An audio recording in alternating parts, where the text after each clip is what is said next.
Pocahontas, Chapter 4. Follow along as I read. Please don't you read out loud. I'm doing the reading out loud. So just follow with your eyes.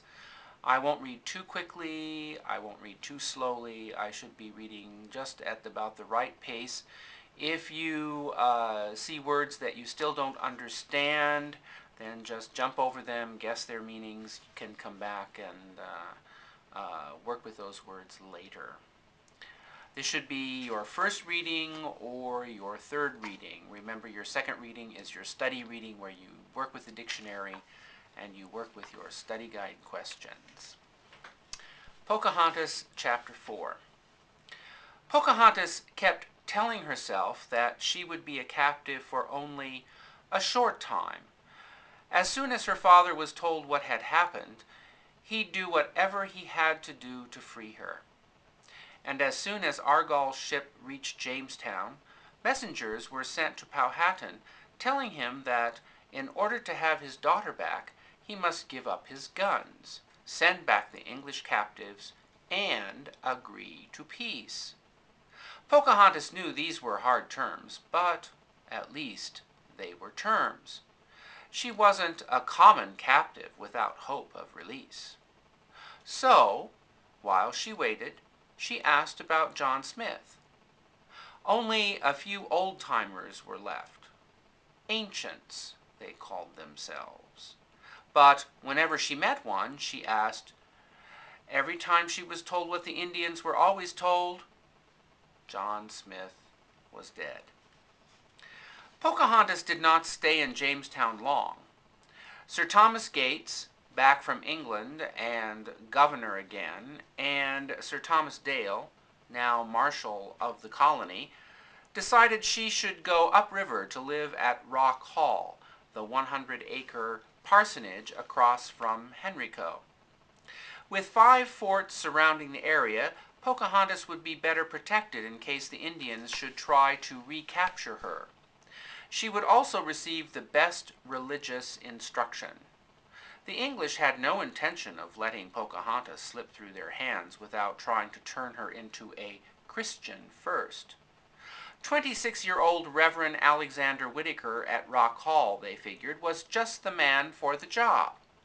Indeed, the only reason he had come to Virginia was because he believed it was more important to turn heathens into Christians than it was to turn people who were already Christians into better Christians. Naturally, he was pleased to have Pocahontas in his care. She was the only heathen he had had a chance to work on. But first, she must be dressed so she would at least look like a Christian. So the ladies in Reverend Whitaker's church put Pocahontas into tight-waisted dresses with stiff, scratchy ruffs around the neck. They gave her long, awkward petticoats to wear, and in place of her soft moccasins, they had her squeeze her feet into hard-soled leather shoes. Everyone was nice to her. They told her she would get used to English clothes. She should just take smaller steps. When Pocahontas spoke of Oki, Mr. Whitaker explained gently that Oki was not a god, but a devil. When he heard her singing her magic chants, he didn't scold, he just said that her magic was worthless. When she raised her arm to call on the sun to be her witness, he said the sun could neither see nor hear. But she knew better. The sun saw everything. Who but the sun knew the truth so well?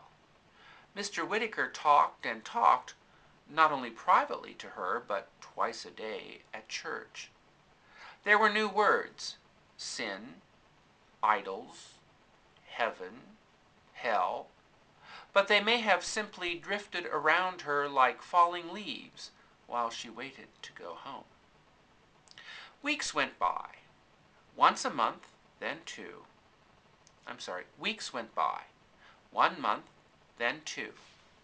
Sometimes at night, when Pocahontas heard strange sounds in the woods beyond the parsonage, she would take hope. There, she would think, there were her father's warriors come to fight for her release. but no warriors came. Often she must have remembered the time her father sent her to seek the release of his men who had been captured. Don't beg, Powhatan had told her. But he had sent relatives to beg. He had sent deer as a gift. He had tried every way to have those captives freed. Once, Opechacano, let me try that again. Once, Opechancano, how about that? Let me try it one more time. Once, Opechancano, who hated the English even more than Powhatan did, had humbled himself for the sake of his captives. He had thrown down his glove before the English as a sign of surrender. Of course he had felt shame, but he had done it. But who was doing anything for her?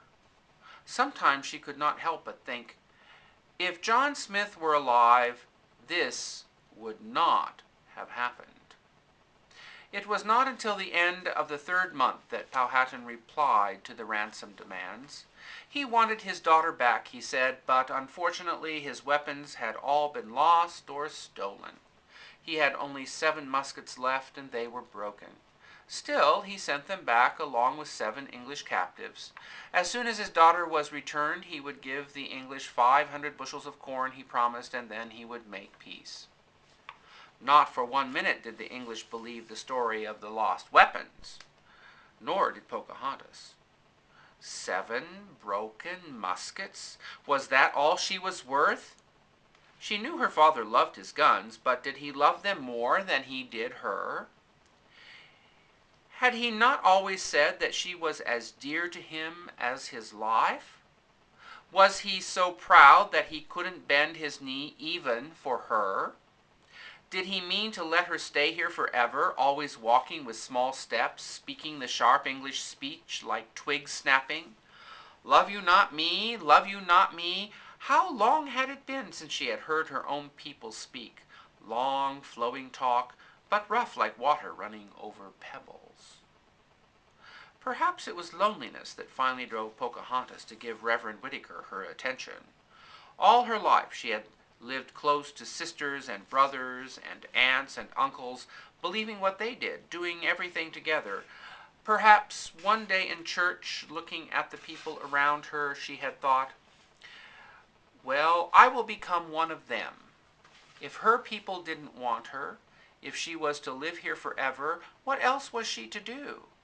In her long skirts, she may already have felt less like an Indian. In any case, she did begin to give in to the Christian words. Some of them were comforting, and certainly she needed comfort. Besides, they were the same words that John Smith believed. And one day she and John would meet in the Christian heaven that Mr. Whittaker talked about if she accepted his God. So she slowly moved from one world to another, but it was not only Mr. Whittaker whom she listened to. There was another man who helped her on her way. Now we're going to pause here with chapter 4 from Pocahontas and take a little break, and we will come back with part 2 of this reading.